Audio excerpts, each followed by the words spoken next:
Dear students, welcome to biology classes. आइए आज discuss करते हैं वुमेन रिप्रोडक्शन का अगला टॉपिक एसेसरी ग्लैंड्स। इसको बताने से पहले हम जो पिछला हमने आपको पढ़ाया उसको थोड़ा सा बताते हैं। इसके पहले हमने आपको बताया था वृषण क्या होता है, टेस्टिस किसे कहते हैं, टेस्टिस क्या है, ये मानव में पाई जाती है। जो मेल पुरुष होता है उसमें टेस्टिस होता है। टेस्टिस में विसरणीय पिंडक पाए जाते हैं।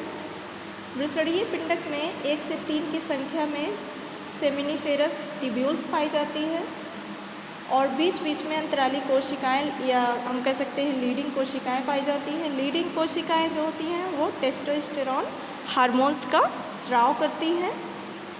इसके अलावा जो आपकी सेमिनिफेरस ट्यूब्यूल्स होती है, अगर उसको हम काटते हैं तो हमें उसमें 2 प्रकार की कोशिकाएं दिखाई पड़ती हैं। एक कोशिका को हम नाम देते हैं शुक्रजन कोशिका, जिसका कार्य होता है शुक्राणुओं का निर्माण, कोशिका में शुक्राणुओं का निर्माण करना। दूसरी कोशिका होती है सर्टोली कोशिका। सर्टोली कोशिका शुक्राणुओं को पोषण प्रदान करती है। उसके बाद हमने बताया था एसेसरी जो सहायक नलिका होती है, सहायक नलिका आपकी सेमिनिफेरस ट्यूब्यूल से सहायक नलिका जब आगे बढ़ती है तो उसे हम रीड टेस्टिस का नाम देते हैं। रीड टेस्टिस से आगे वो वासा डिफरेंटिया में खुलती है। वासा डिफरेंटिया आगे चलकर इपिडाइमस में खुलती है और इपिडाइमस आगे वास डिफरेंस में खुलता है और वास डिफरेंस लास्ट में मूत्र मार्ग से होता हुआ बाहर निष्कासित होता रहता है। उस जो शुक्राणु होते हैं वहाँ से आगे बढ़ते हैं। आइए आज देखते हैं कि सहायक ग्रंथि क्या होती है। अगला जो पार्ट था आपका दूसरा, सहायक ग्रंथि क्या होती है।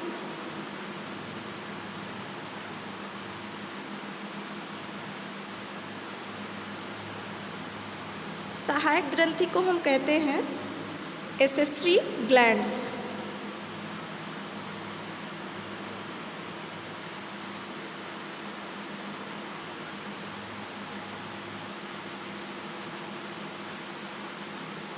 सहायक ग्रंथि क्या है? सहायक ग्रंथि जो होती है वो युग्मकों के पोषण और स्थानांतरण में मदद करते हैं। जो युग्मक का पोषण होता है और उसमें जो स्थानांतरण होता है एक स्थान से दूसरे स्थान पर जाने की प्रक्रिया होती है, उसमें जो एसेसरी ग्लैंड्स होती है वो सहायक होती है। और ये कई प्रकार की होती है। जैसे इसका फर्स्ट प्रकार होता है शुक्राशय।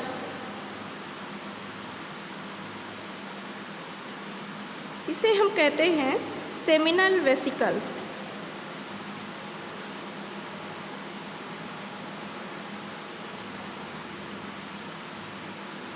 सेमिनल वेसिकल्स कहते हैं। ये मूत्राशय के पीछे स्थित होता है और 2 पाली संरचना होती है इसकी। इसमें से शुक्राशय से चिपचिपा द्रव स्रावित होता है। ये द्रव वीर्य मीन्स सेमेन, जो सीमेन होता है उसका लगभग 60% भाग बनाता है, जिसमें फ्रक्टोज, प्रोटीन, प्रोस्टाग्लैंडिस, जेलिन और प्रोटीन पाए जाते हैं। प्रोस्टाग्लैंडिस का कार्य होता है कि जो योनि होती है यानी कि वेजाइना होती है उसमें संकुचन को प्रेरित करना है। यानी कि जो आपका प्रोस्टाग्लैंडिस होता है, प्रोस्टाग्लैंडिस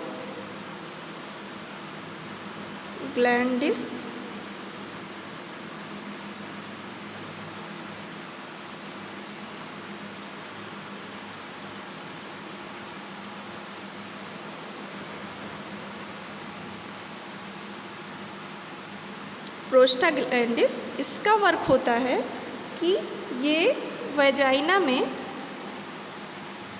यानी योनि में, आपकी योनि में संकुचन को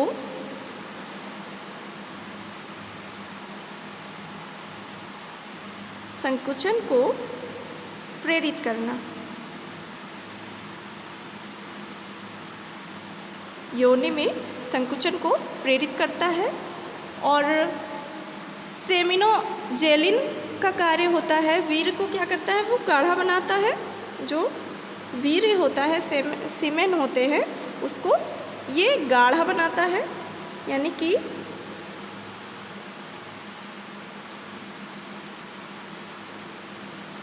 सेमिनोजेलिन ये क्या करता है, वीर्य को गाढ़ा बनाता है।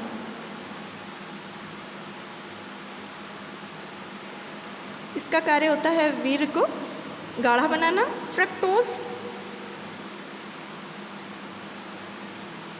फ्रक्टोज का कार्य होता है जो शर्करा शुक्राणु होते हैं उसको ऊर्जा प्रदान करना। शर्करा शुक्राणुओं को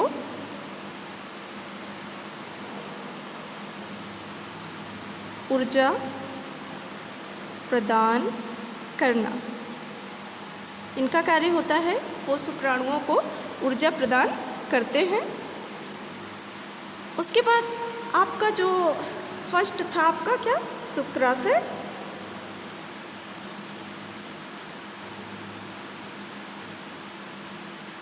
सेकंड है आपका प्रोस्टेट ग्रंथि। प्रोस्टेट ग्रंथि, प्रोस्टेट ग्रंथि को इंग्लिश में कहते हैं प्रोस्टेट ग्लैंड्स।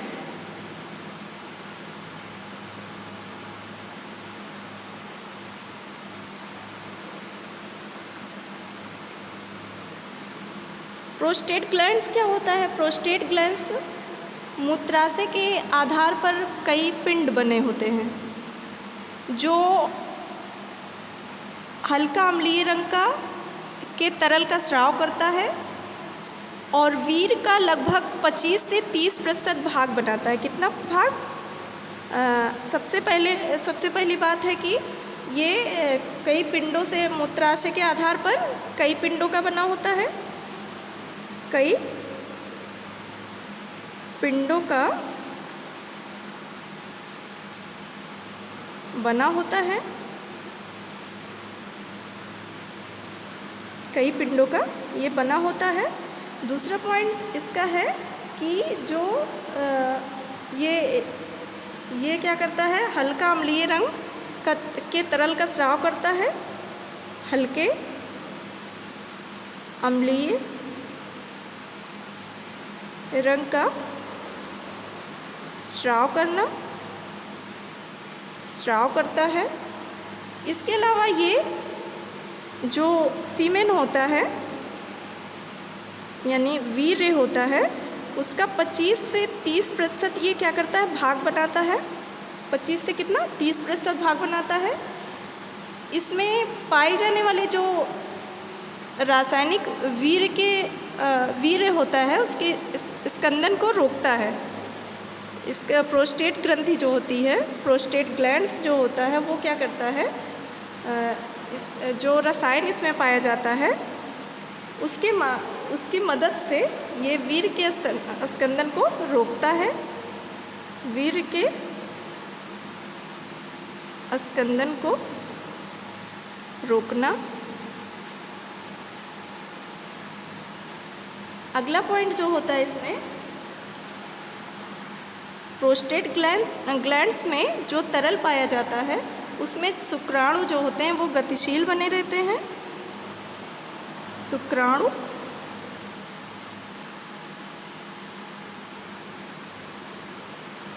गतिशील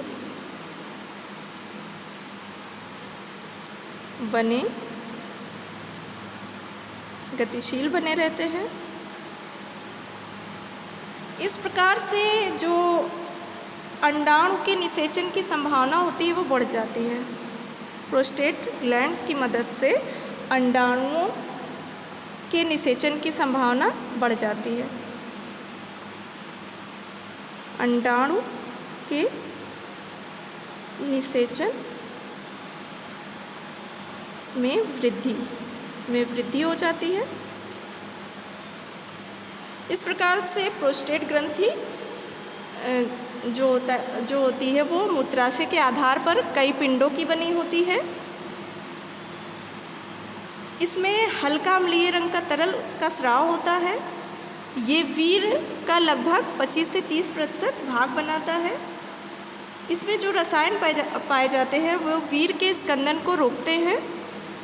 ये शुक्राणुओं को, जो तरल होता है वो शुक्राणुओं को गतिशील बनाए रखता है और अंडाणुओं के निषेचन की संभावना को भी बढ़ा देता है। अगला है Cowper's ग्रंथियाँ।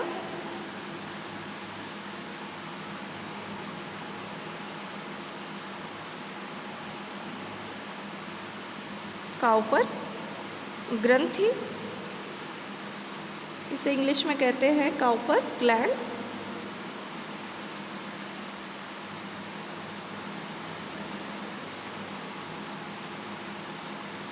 Cowper glands, Cowper's glands जो होता है वो मूत्र मार्ग के पार्श्व में स्थित होता है।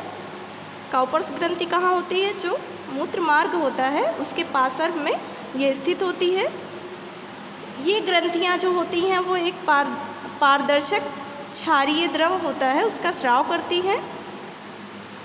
ये जो यूरेथ्रा होता है, यूरेथ्रा में मूत्र की अम्लीयता को ख़त्म कर देती हैं और उन्हें स्नेहक की तरह कार्य करवाती है। यानी कि जो काउपर ग्रंथियाँ होती हैं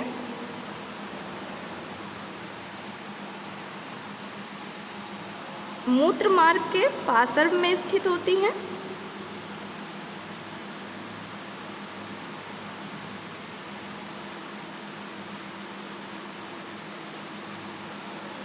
पार्श्व में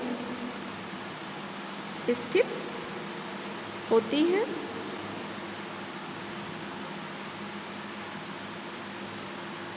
और एक पारदर्शक क्षारीय द्रव का स्राव करती हैं। पारदर्शक यूरेथ्रा में मूत्र की अम्लीयता को ख़त्म कर देती हैं। यूरेथ्रा में मूत्र की अम्लीयता को समाप्त कर देती हैं।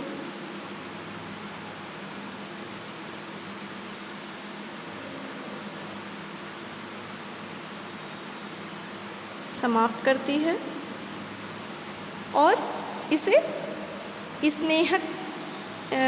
स्नेहक बनाने में कार्य करता है। स्नेहक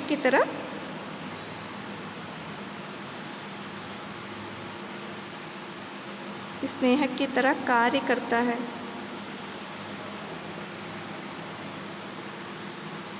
इस प्रकार से जो वृषण होता है, जो वृषण के पार्ट होते हैं और वृषण में जो सहायक नलिका होती है और सहायक ग्रंथियाँ होती हैं, ये थे उसके कार्य कि क्या कार्य होता है और किस प्रकार से ये जानी जाती हैं। आइए देखते हैं मादा जनन अंग, स्त्री जनन तंत्र हम देखते हैं। स्त्री जनन तंत्र या कह सकते हैं मादा जनन तंत्र।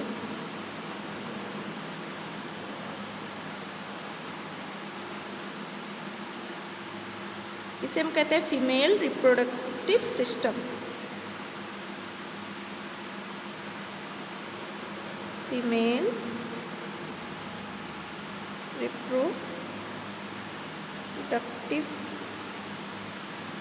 सिस्टम।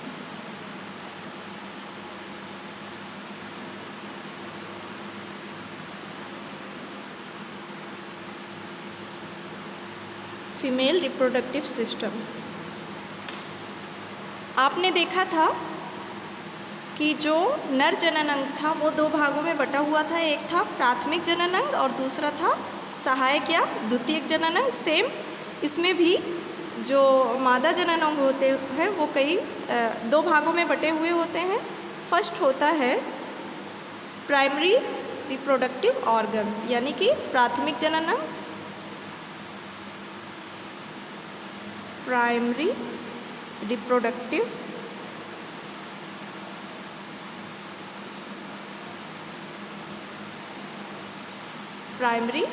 रिप्रोडक्टिव ऑर्गन्स, और दूसरा होता है एक्सेसरी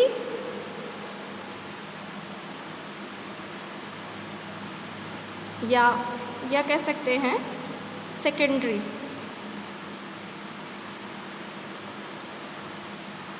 रिप्रोडक्टिव ऑर्गन्स।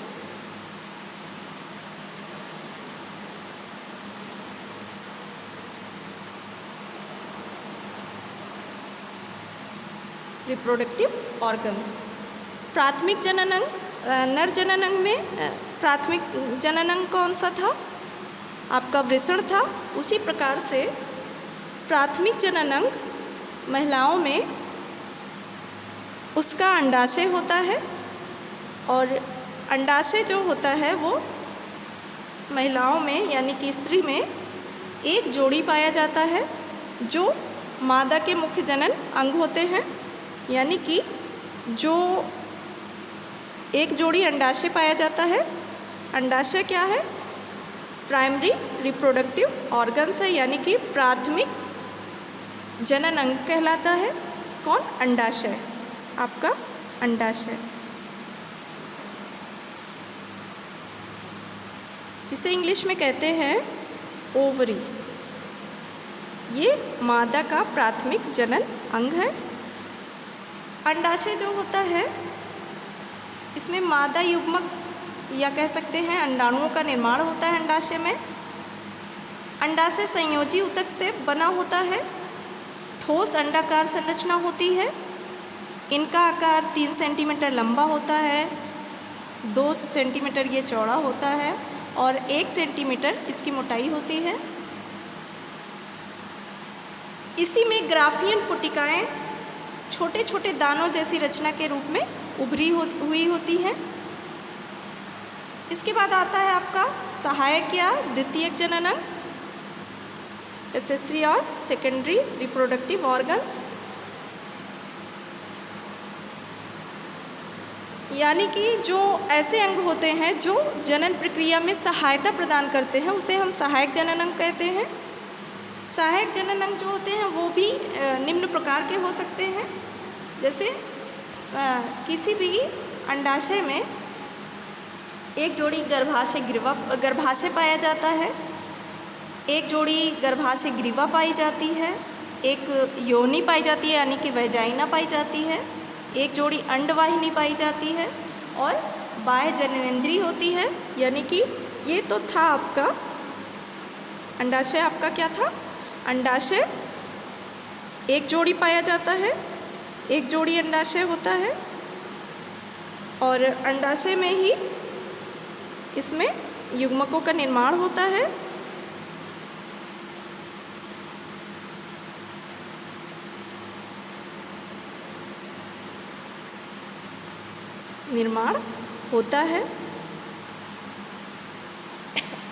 संयोजी ऊतक का बना होता है। संयोजी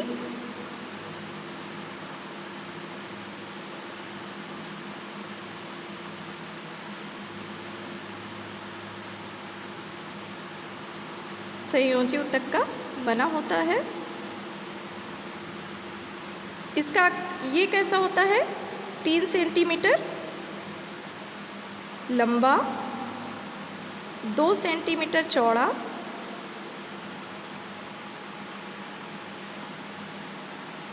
और 1 सेंटीमीटर मोटा होता है।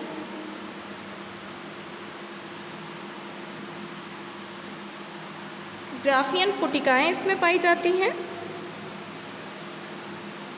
यानी कि जो अंडाशय होता है, अंडाशय में ग्राफियन पुटिकाएँ पाई जाती हैं। पुटिकाओं को इंग्लिश में कहते हैं फॉलिकल्स। जो छोटे छोटे पुटिकाएँ जो होती हैं वो छोटे छोटे दानों जैसी रचना के रूप में इसी अंडाशय में उभरी हुई होती हैं। आइए देखते हैं सेकेंडरी रिप्रोडक्टिव ऑर्गन्स कौन कौन से होते हैं। या कह सकते हैं accessory.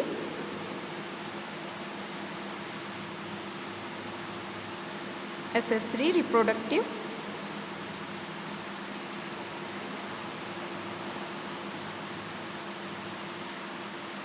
System. Accessory reproductive system.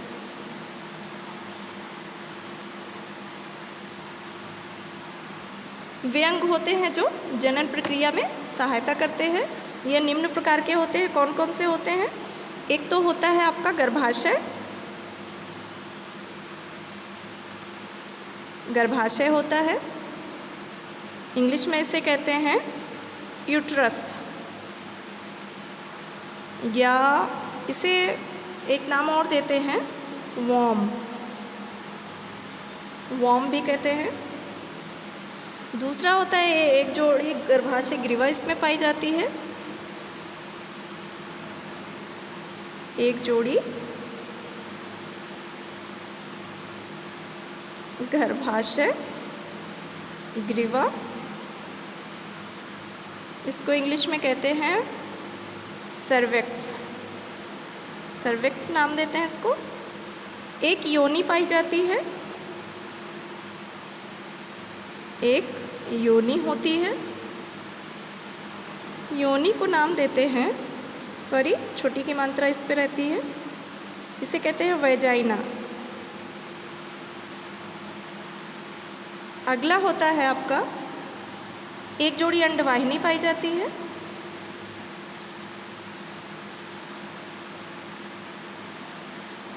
अंडवाहिनी। Dear students, जो अंडवाहिनी होती है आप जानते हैं उसे कहते हैं ओविडक्ट, और इसी अंडवाहिनी को फैलोपियन ट्यूब भी कहते हैं। फैलोपियन ट्यूब, दोनों नाम आप जानते रहिए। फिफ्थ, बाह्य जननेंद्रियां पाई जाती हैं।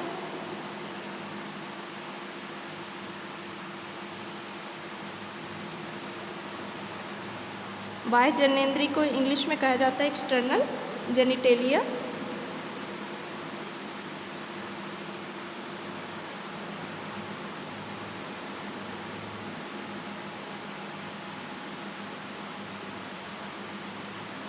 External genitalia.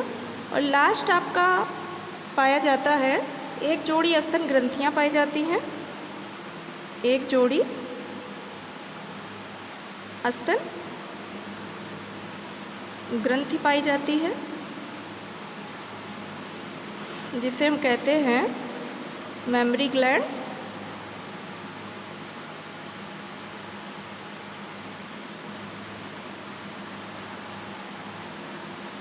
आइए देखते हैं इसका फिगर कैसे होता है।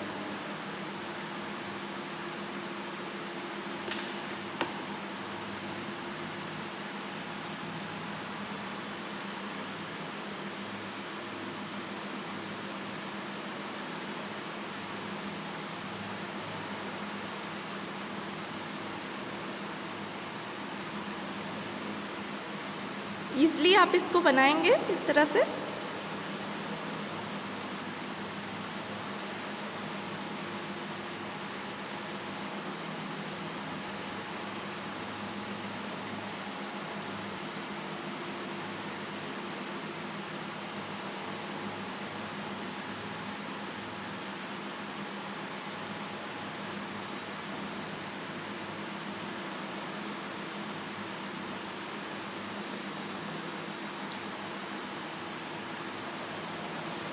इस तरह से आप ड्रॉ करेंगे इसे। शायद आपको दिख रहा होगा क्लियर।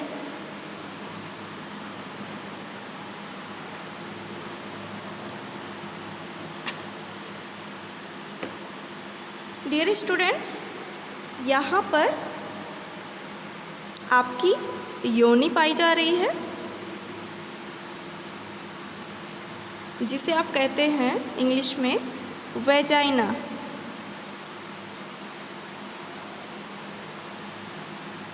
एक जोड़ी क्या पाया जा रहा था, गर्भाशय ग्रीवा पाई जा रही थी। गर्भाशय ग्रीवा कहाँ पे है, यहाँ पे है। ये आपकी क्या है, गर्भाशय ग्रीवा है।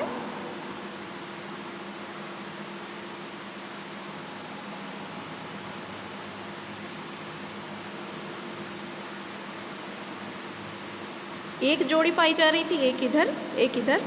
इस साइड में आपकी गर्भाशय ग्रीवा पाई जाती है। गर्भाशय ग्रीवा को आप नाम देते हैं सर्विक्स।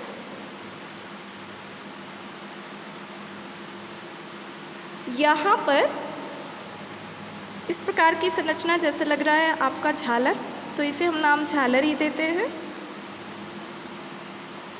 और इंग्लिश में इसे हम कहते हैं फिम्ब्री।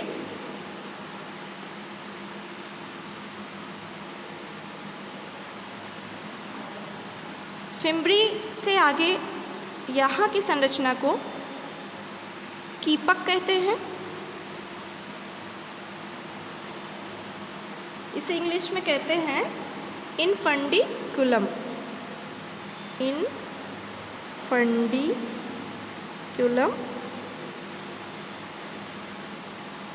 इनफंडिकुलम कहते हैं। यहाँ की संरचना कहलाती है एम्पुला, यानी कि हिंदी में उसे कहते हैं तुम्बिका।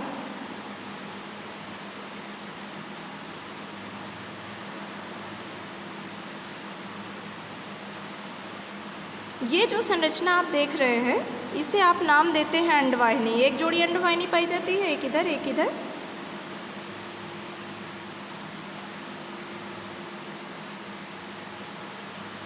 अंडवाहिनी, इसे आप नाम क्या देंगे, अंडवाहिनी को कहते हैं ओविडक्ट। ओविडक्ट नाम देते हैं इसे। यहाँ पे पाया जाता है एक संकीर्ण पथ।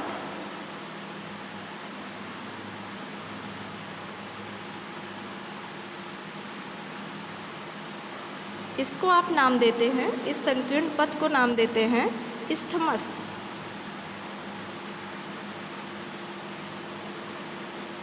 इस्थमस कहते हैं। इस संरचना को, ये जो सारी संरचना है इसे आप कहते हैं गर्भाशय।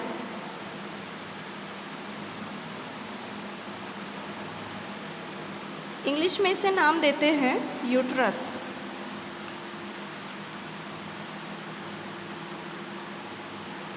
या वॉम्ब कहते हैं।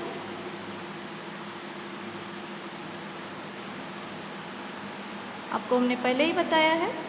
इस प्रकार से आपने देखा, ये आपको संरचना दिख रही है। यहाँ पर आपका अंडाशय पाया जाता है।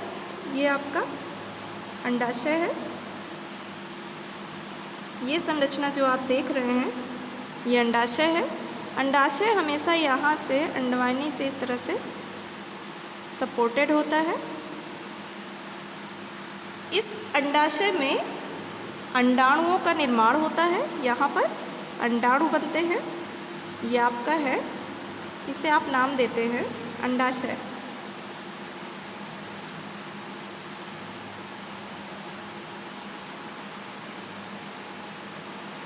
इसे इंग्लिश में कहते हैं ओवरी। यहीं पर अंडाणुओं का निर्माण होता है। इस प्रकार से गर्भाशय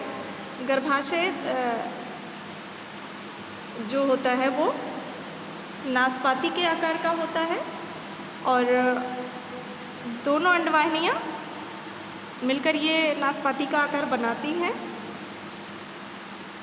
इसी आकार को आप नाम देते हैं गर्भाशय। गर्भाशय 8 सेंटीमीटर लंबा होता है, 5 सेंटीमीटर इसकी चौड़ाई होती है और 2 सेंटीमीटर ये मोटा होता है। ये जब यहाँ पर भ्रूण यानी कि जाइगोट का फॉर्मेशन होता है, तो जिस तरह से जाइगोट डेवलप होता है उसी प्रकार से ये अपने गर्भाशय को बढ़ा भी सकती हैं ये फैल सकता है और इसी गर्भाशय में जो एम्ब्रियो होता है या कह सकते हैं भ्रूण होता है, यहीं पर ये रोपित होता है आपके गर्भाशय में।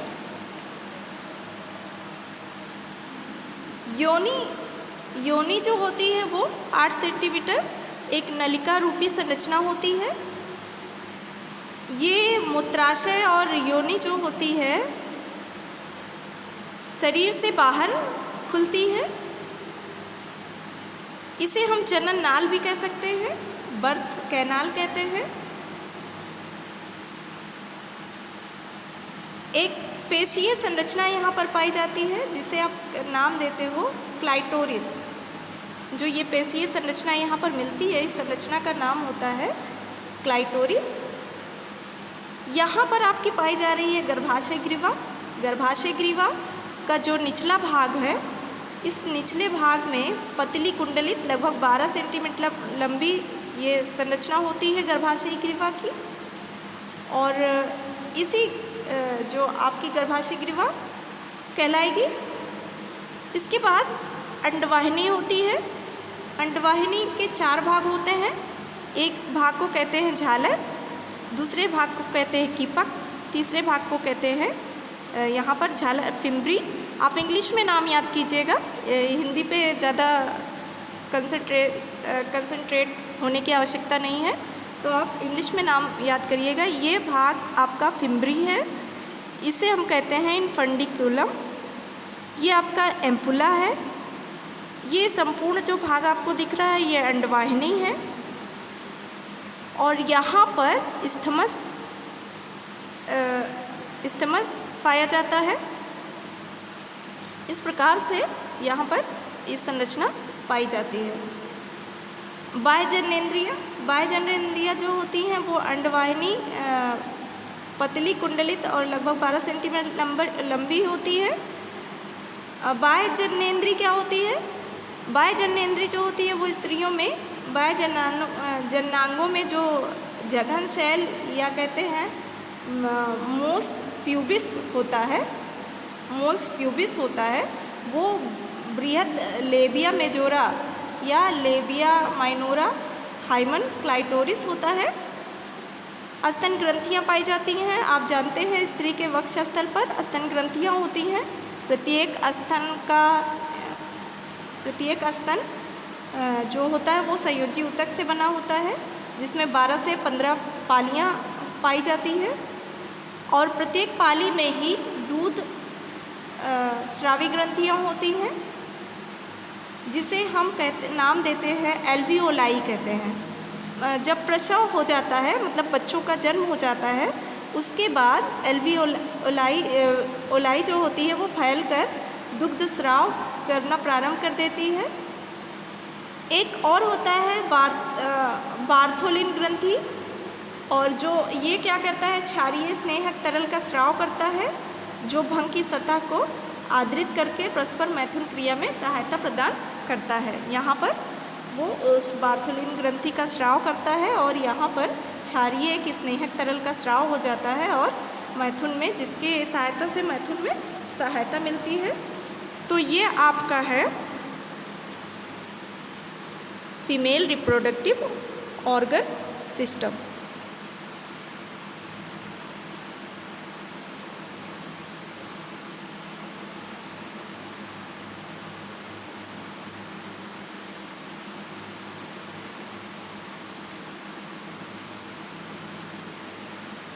डियर स्टूडेंट्स, आप चैनल को सब्सक्राइब कर लें, शेयर करना मत भूलिए ताकि सभी बच्चों तक वीडियो पहुंच जाए।